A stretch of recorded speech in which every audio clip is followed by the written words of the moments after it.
You never know. I guess I was waiting on that. Yeah. Hey there, buddy.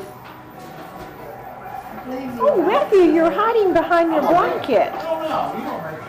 I can make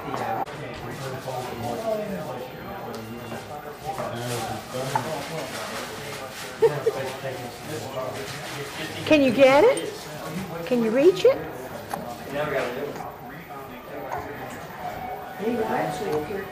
Yeah, he does. Those things just, they fold down and snap them in there.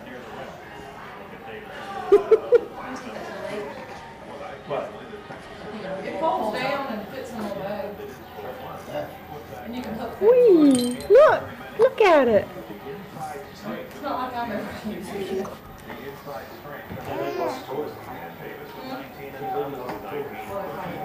You have those hooks, honey, but I think they're up in the You know, I've got a gate up in the attic I could give y'all.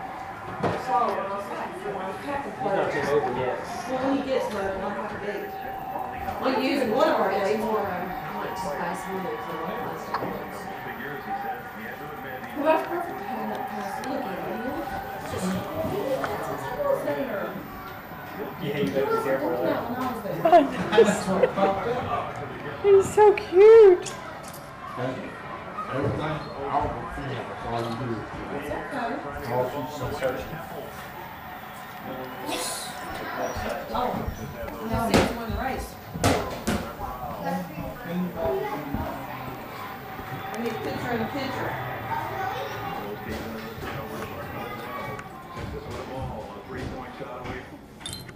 Oh. You made it ring. You like your blanket?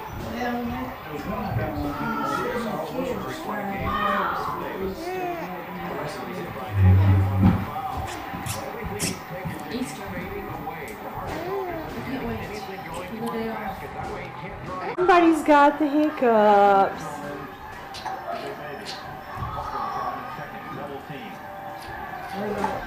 You want to teach me how to run that thing. Can you see it? Yeah, so you don't have to teach me how. Why? Put it in the bank? No, they spent Look it. at you. Nobody there, Jeff. We should have gone. There's Mommy over there It's snowing. with Aunt Christina, Uncle Jeff, and Daddy in the background. Yeah. You need to get us hooked up. Because it's in chalk in the center of the track. You need some hooking up. There it is, open next. He can't turn over. No. It'll be long.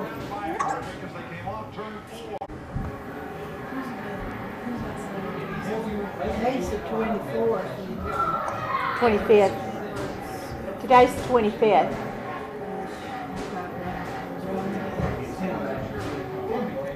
I know Monday's the 27th. I have all the weekdays memorized. That's Eddie's birthday. Who? Where the heck is They it? probably cost a dollar. Today? No, 27th. Oh, okay.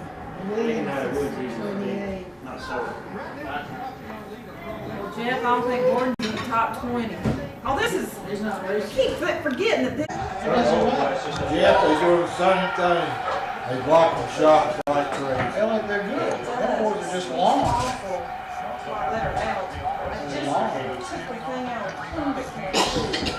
You see the score of the game? They ain't gonna break 60 again. I'd change the baby like this. Why in the world did he foul? Feeder kennel that I just cleaned. And that's why I had fouls. She got excited. She's been worked out today. If you see the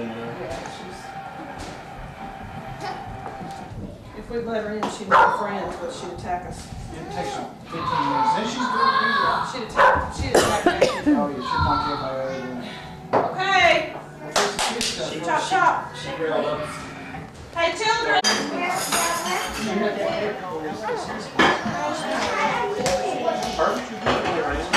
Jimmy's hand.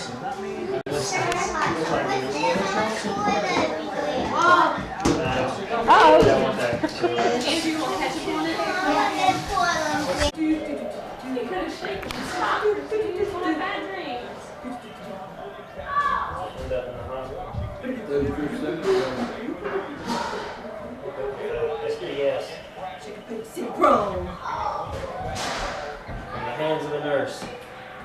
It's the same one that made him bleed on the first day in the world.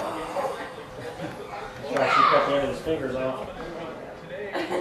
6 hours old. It's his baby book. Okay, we gotta go. Where are you going? Can you pack your car off with me? Oh, you're saying no. Just a way station. You're just a donor. He's talking You want some of your Fanny? Are they gonna go off and leave me? No.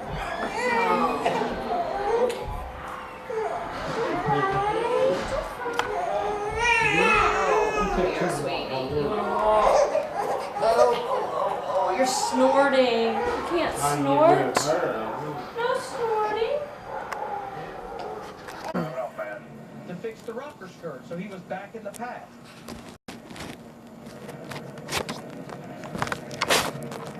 Focus it and see if I'm too close to you.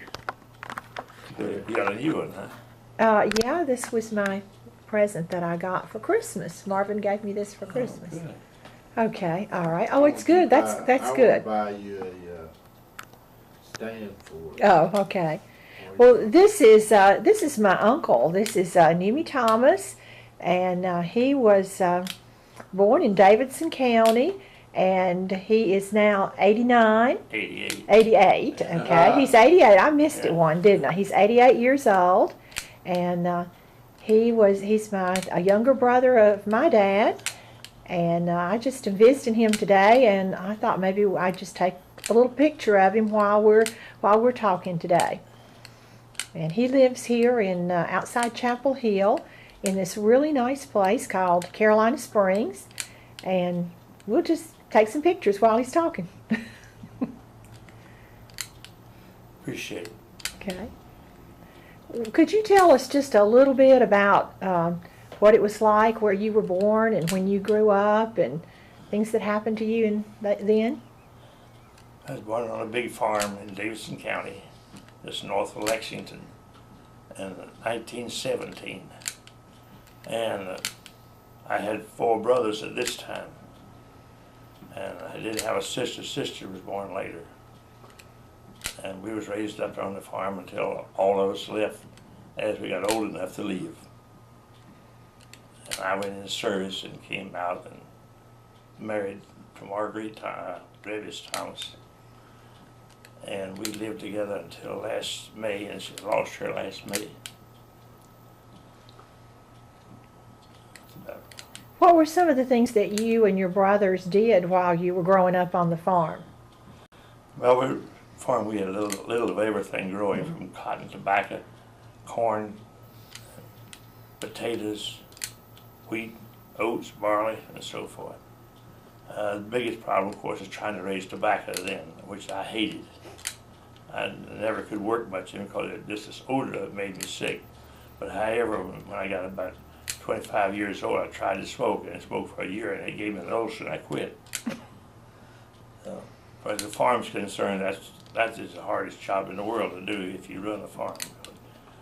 If it's not, you can't work in the field. And my dad always had a place in the barn to move something, or move the wheat, move the oats, and grind with feed, and so forth. And then, of course, that's a 7-day job too. It's not just an 8-hour job. Of course, my dad, he was a hard worker, hardest worker of all of us, but he could do more work than all of us put together, it looked like, because he started early in the morning, we was in the field 4, 6 o'clock in the morning, a lot of time at 4 o'clock. And by 7 o'clock, we was trying to find a place to get us some water. And then at 12 o'clock, we always quit at 12 o'clock and come in, eat our lunch.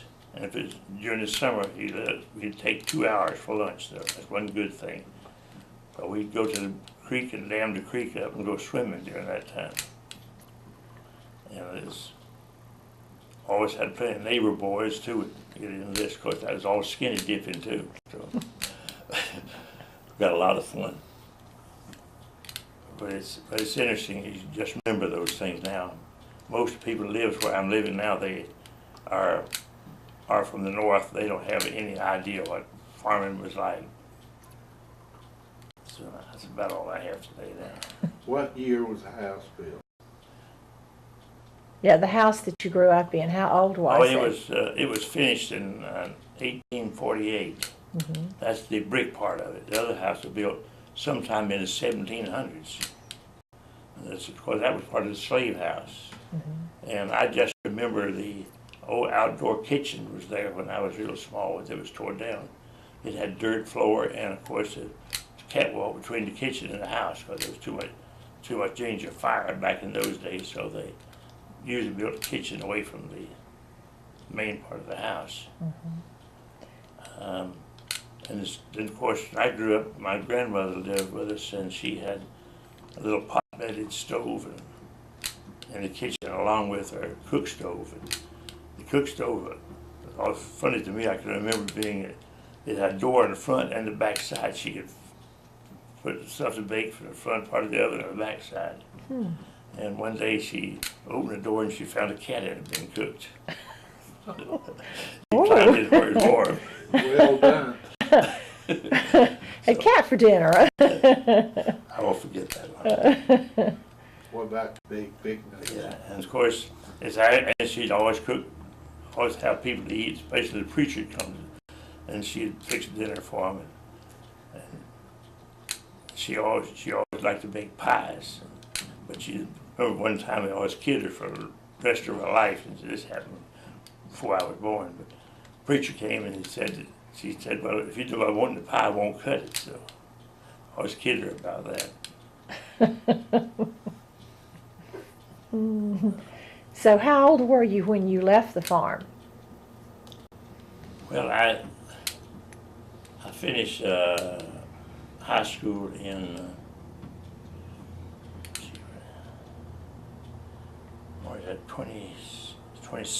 32, finished high school in 1932. And I went to work with in Elkin, North Carolina for a while, and I couldn't stand it. They put me working washing blankets, and that didn't work. I was too hot. I couldn't stand it.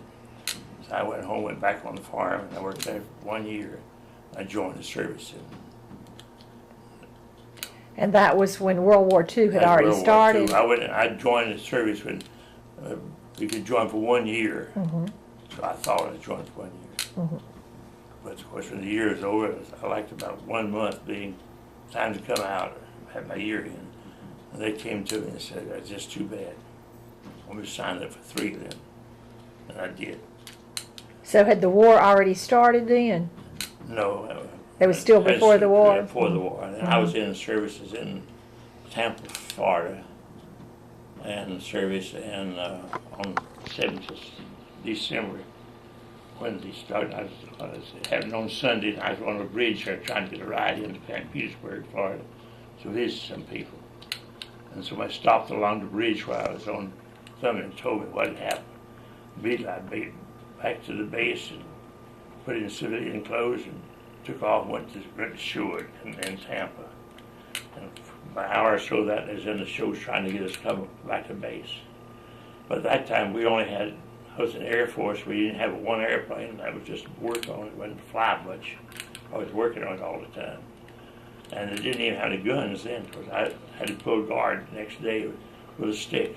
And I remember we was at a gate one night too, and the commander came in the base and wouldn't let him in because I didn't know him. So he really jumped all over me because I didn't know him. But he didn't get in anyway, but later he came to me and said he appreciated it. So you were doing your job. So from Florida, you went over to Europe? Florida, I went to school most of the time. I went to California, I went to St. Louis, was in Kansas City, and in Chicago for a month or so.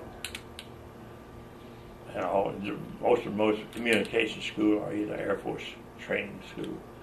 I took a course in repairing propellers on an airplane too in California.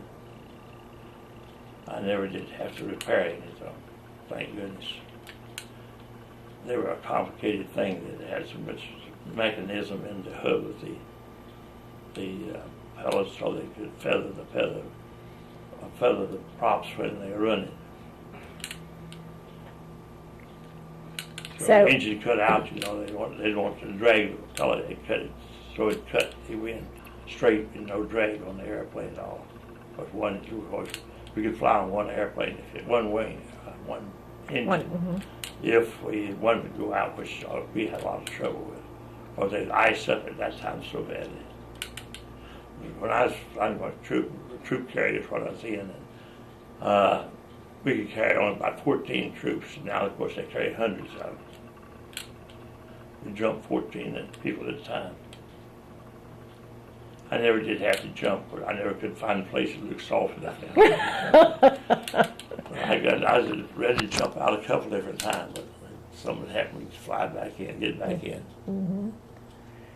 So when you went over to fight in World War II, where did you go? Of course, we still had the airplane for 3 years, same airplanes. I was overseas almost 3 years. We finally got the DC-5, I think it was then. They had over 40-some troops. And we jumped from Africa and Sicily, Italy, southern France, and then went in England and jumped from there. I was not flying on, the only one I went in on first was in Sicily. And in invasion of England, I went out and had a radar station on out at in the wash or the sea out of what is it now? Off of Dover anyway, and set out some radar stations so the pilots would come home back in. Well, you've had a lot of interesting adventures in your life, haven't you? Yeah. What would you say was the most interesting adventure you've ever had? Interesting. I couldn't say what. It's hard to say. Not interesting. I guess the most interesting was a flight from Africa, from Marrakesh, Africa to northern England. Well, we stopped in southern England to refuel. It was 1 day later. We flew straight 1 day to get come back over the Atlantic and flew up there to southern England, refueled, and then took off at night and flew into northern England. We left Florida. Left Africa, it was 105 degrees at midnight. We got in England, it was a little over zero, a little less than zero. That's the difference, of course. We got in there and didn't even have a warm barracks or nothing to move in. They gave us coal to try to get some fire started. But we got it started anyway, somehow. During your lifetime, what was would you say was the greatest thing that happened through your lifetime? Well, the greatest I was in France, and I was sent from England to France to set up a station there, and just a few days after we got there, the Germans ran over us. We went in hiding. And a French family, the French are mixed with Germans. And they put us in hiding under a wheat stack, and we stayed on that 28 days. That was the most interesting, I guess. And the problem was me getting along with the men that was under there with me. I had one man. We couldn't get along. So after we got, I came for almost 3 months in the French family, lived with them, and I'd go hunting about every day, and he couldn't do it. He laid on his back all day. Outside of the war, what would you say? Are you talking about the biggest change? That's most things. Well, the hardest thing in the world is when you come home. You're like, I just think through my grandmother, things that happened when she was real young, things that happened when she died. There's a lot of stuff. Oh, you mean an event that took place during your lifetime? Yeah. What would you say was I guess the biggest change is what you're talking about. Counting the war. Yeah, the biggest change in that you've seen in the world during your life. The biggest thing was me trying to get a job after I got out of service. Right. That's hard. Then, of course, the next big change was when I came out of service. And people don't believe that's hard to do. It's hard. Right. It was hard to change your life completely. Right. Yeah. But we worked out very well because Roby had kept our car all during the war, and every weekend I got a job, of course, as soon as I came in. And every weekend we get in the car and we'd go somewhere, we'd ride all weekend. I kept me away, get out a whole lot. I helped me more than I missed anything I ever. So that kind of helped you make the transition from the military back to civilian life. Yeah. Well, I tell you what, I really appreciate you letting me record you like this, and I'll do some more another time because I know you get tired. Uncle Numi, the last time I was here, I started making a videotape of you. It was about a year ago, I believe, and we talked about some reflections of when you were growing up and when you were in World War II. And I think what I'd like for you to tell me today is what are your thoughts about almost being 90? What are your thoughts about that? I lived a long time. It's interesting to talk to people that's younger and something about the 1917, my birth, because of the oddities that they can't conceive, can't believe that the first airplanes just started to fly in 1917. The only thing that they flew, except passengers, was a little mail, and that was to be a big thing. They said in the future would be hauling mail by air. And of course this was, they always say that's impossible because it's too far to go. And it wasn't safe. Then they built the towers just east of us and to fly at night. And that was really a strange thing than to draw more airplanes in this direction. So that's a big change in my life from early happenings to today. Right, so airplanes and flight was just beginning. Just beginning. And of course, my dad bought the first car about that time. I can't remember which the first one was, but I think it was a T-model Ford. Okay. And then Charlie and John got that one, and he bought a Studebaker. And then later on, Dodge. And then a Chrysler. Then actually John and Charlie bought this Chrysler. And he bought a new Chevrolet in 1926, Touring. And that was the beginning of the cars then, but about that time in our area, of course everybody had to have a car, it seemed. What was your first car? My first car was a 1930 Chevrolet disc wheels. And I drove it for about 6 months, I guess. And I traded it in for I don't remember what model it was, but it was a 1930. I bought it and I left it at home when I was in service. And I got it back when I got home. And drove it for 2 or 3 years after that. But that's the car business. The farming business was a big change too. When I was first born, we had no tractors. And my dad bought one of the first tractors that anybody used to be able to. We had a Fordson, and that to do all the hard work with. And basically clearing new lands with a tractor and fix the roads. Well, that made life a lot easier, didn't it, to have that tractor? Easier, but that was a hard thing to do. There was a dangerous piece of equipment. The tractor was, because it would rear up and run his across and dump you off the back if you caught it, if the plows would catch into a stump or a rock. It had steel cleats on the wheels when it's locked into the ground so it could flip you. The wheels could not spin the wheels on it. And of course the steering mechanism was very sorry, because the front end steered like a wagon.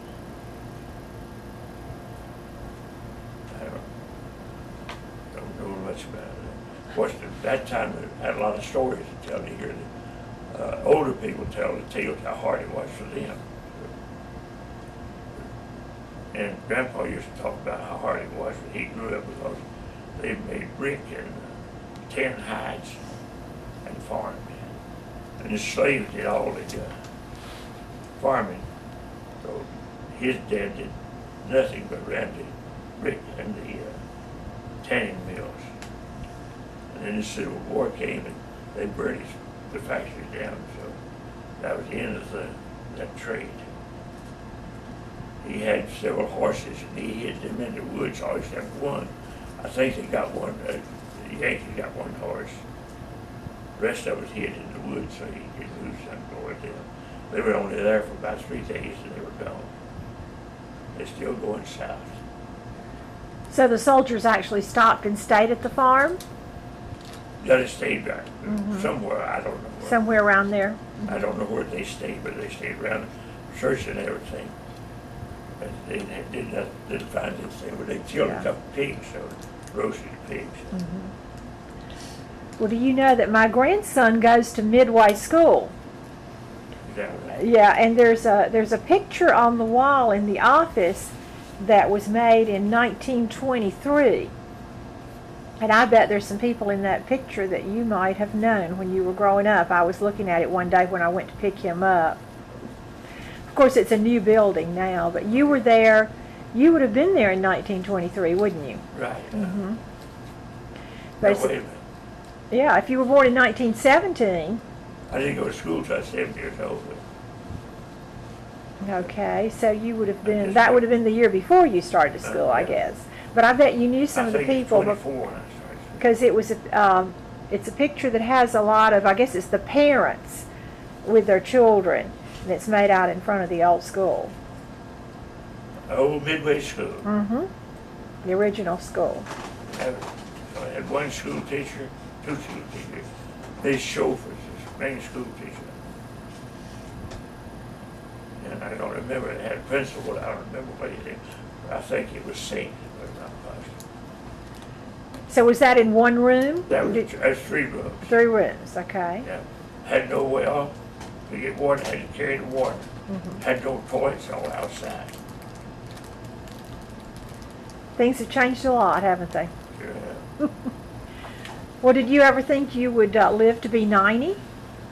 Always figured that. Okay. Granddad lived to be 85. I wanted to live as long as he lived. And he was never able to work. He was in the Civil War and injured and never able to work of any consequence because of his leg. He had a shot in his left leg and it never healed. Well, I healed when he was 85 years old, around 85. And he healed with castor oil. Yeah. So you've passed him now, right? Right. Is that the oldest person you can remember in your family? That's the oldest. Uh-huh. I had no record of being anybody over 85. Uh-huh. And that was in 1932. Yeah, well that was a long time to live in 1932. He was born in 1848. So he was born the year of the gold rush. Right. He had a brother that went into the gold rush and I never heard from him after he got to St. Louis. So you don't know if he got rich or not, right? No. He wanted to get into the move. He was never satisfied at home. And I said so. He was only about 16, 17 years old at the time. And he was one of the oldest brothers, his oldest brother, actually. How many were in his family? How many were in your daddy's family? 12. I don't even know all. You don't remember? No. Okay. I remember saying 12. Now he was born into the old Thomas family that you know about. My grandmother, but before him, other children were born in the old home place called the Garden Estates. Where was that? That's about half a mile down the street there. It's the old, always called the old gardens. people that owns the land now still calls it the old garden space. So was that house torn down? The reason it was old up, it fell down before my time. Mm-hmm. But people that they moved there on account of they getting the clay to make brick. Uh-huh. But then they got the red soil up from to make brick. And of course, a lot of the brick went into the old Salem. But they hauled brick, at least load of brick every day into old Salem. Okay, well that's interesting to know. I never knew that. So some of those brick in those old buildings in Old Salem are. Oh yeah, then there's two. One of us, the other brick factory was on Old Salisbury Road. Mm-hmm. I can't remember. They make tile now. It's concrete tile. But they bought. He was Thomas also. But they were not close related, but they're related. That's where Judy Mar's wife, she was Thomas. Well, what advice would you give to the present generation? Not mine, but the one that's growing up now. Don't forget to work. Don't forget to work. Oh, that's a good one. Don't forget to work. Without it, you won't get anywhere. Yeah. And don't be afraid to try something new. Sounds like good advice to me. I think Bob's son, the one who's getting ready to bike across the country, is definitely taking that advice, don't you? I do too. I think it's exactly right. Adventurous. It's time. Yeah. And so it's very important to be known too. Mm-hmm. And don't ever forget there's more to learn. Well, If you can't remember like me. I think that's great advice, and I think you've got a wonderful memory. Thank you.